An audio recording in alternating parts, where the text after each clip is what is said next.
This week we head back into Fim country to visit Ilion and Mohawk. It's been a few years since we visited this area, and it's great to see how nice it looks. We stop in at the Ilion Marina, where the dockmaster is sprucing up for spring with a fresh coat of paint. Actually, I've lived in Ilion for 60 years, my entire life, and I retired from the United States Postal Service as a letter carrier. I started down here 6 years ago as dockmaster. Dockmaster just oversees the running of the place, the finances, make sure the docking is correct. The RVs are parked correctly. We look over the employees, make sure they're doing their job, keeping the place up the way we would like, and make everybody in the village really proud. Once the season starts, May 1st, the Dockside Restaurant will be open and available for food. They get mostly fast food. They're going to fish fries and other types of menus, and we'll be having people booking up different events down in our pavilion. We do have some bands lined up for the summer. We have people from all over the world come here. We've had them from Germany, Australia, you name it. We have them from all over the world, and most of the comments we get are very, very favorable. It's one of the nicest and cleanest marinas in the canal system. May 1st is almost upon us. Be sure to mark your calendar, because on May 1st the canal system opens again, and you can come here to the Ilion Marina and have a picnic. You can plan for a picnic here for Mother's Day with your mother or your mother-in-law, and you can bring your own lunch, or if you forget to bring one, you can go to the cafe that's behind me and have a wonderful lunch there.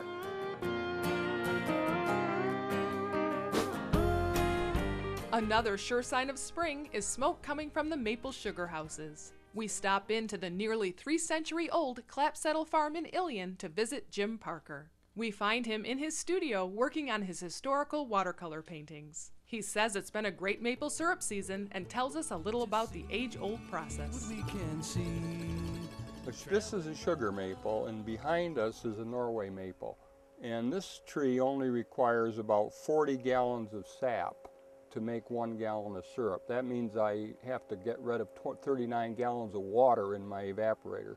That tree will make the same sugar content of syrup, but I've got to burn up to 80 gallons to get 1 gallon of syrup.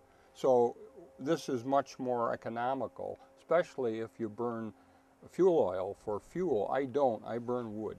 So with wood, it doesn't matter to me because I got a woods full of wood. So I tap both. I tap probably half Norway maple and half sugar maple. I don't completely agree with the idea of global warming, but in my own experience, we're tapping now in February, where we used to tap in the middle of March. So we're tapping almost 3 weeks early, and we're having sap runs in February. So I tapped the last week of February. And I'm all done at this point, where normally I'm still getting sap. But the sap coming out of this tree right now couldn't be boiled. It's what you call buddy.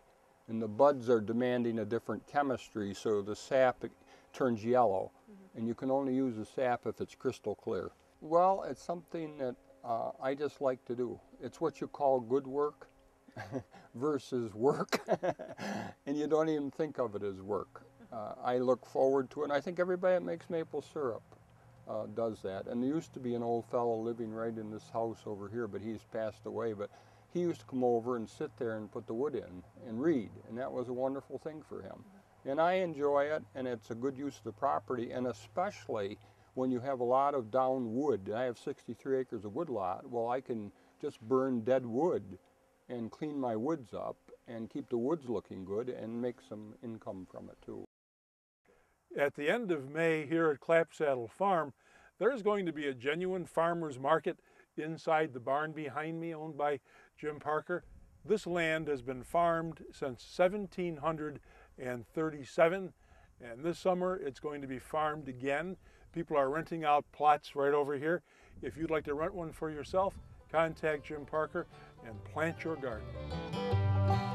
If you go down to the railroad tracks, follow them away, you'll come across an old farmhouse that still stands there today.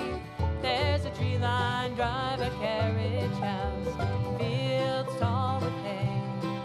There's a barn that once held horses that in winter pulled a sleigh.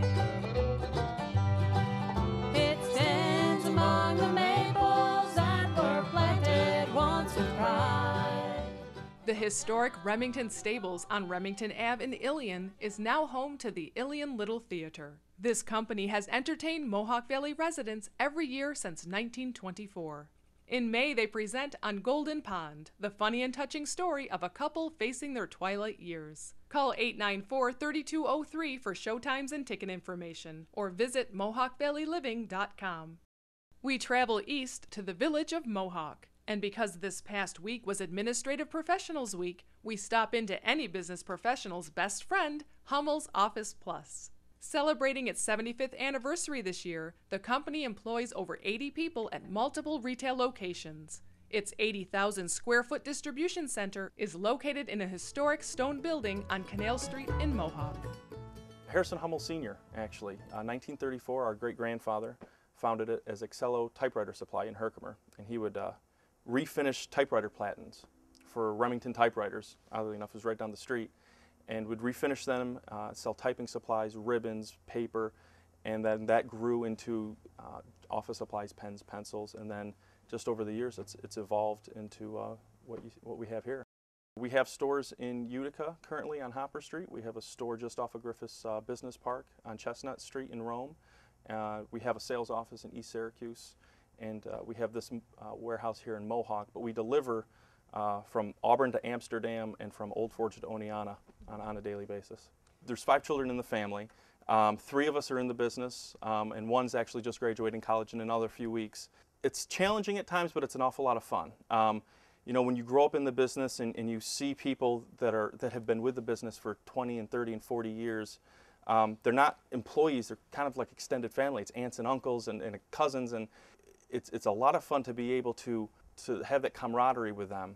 And they've seen you grow up from when you were this high to now you're this high, but it's a lot of fun because you've seen it grow. Just as we've grown up as children, and now we're adults, you've seen the business grow, through a lot of the fruits of my parents and my grandparents and my great-grandparents. And it's nice to have that legacy to be able to help carry that forward. I have been connected with Hummels for many, many years, going back into the early 1970s. As a matter of fact, the furniture in my office, the DA's office back then, came from Hummels, and the file cabinets were an avocado green. I looked for that color here today. I guess that it's gone by the wayside. Avocado is no longer around, but you can get everything from Dum-Dums to dog biscuits here, which I didn't know until this morning. It's good to see a business like this that is family owned and been around for so many, many years, and it brings back such fond memories for me.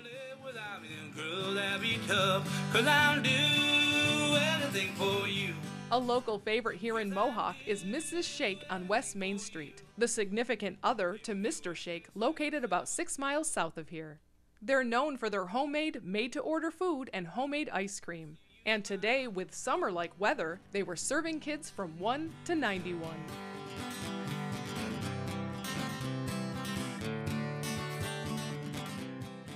Another sign of spring here in the Mohawk Valley is the roadside ice cream stand. When they open, spring is here. Now, one of my favorite things about Easter is the time after Easter when you take all those hard-boiled eggs and crack them open and make egg salad sandwiches. You can get one here freshly made right in front of your eyes, and yum, it was really great. On top of that, I also had one of my other favorite things in life, a freshly made strawberry milkshake. Come here to Mrs. Shake or down the road to Mr. Shake on either Father's Day or Mother's Day, and your mother or your father, mother-in-law or father-in-law will be given a free ice cream sundae, and it will be made with homemade ice cream. When I came here today, I met Grandma Brown. She's been coming here for over 40 years. So I asked her, what do you order when you come here? She says, well, whatever I want. Then I asked her what her favorite thing was, and believe it or not, her favorite is an orange milkshake. You may want to try one yourself and then live to be 91.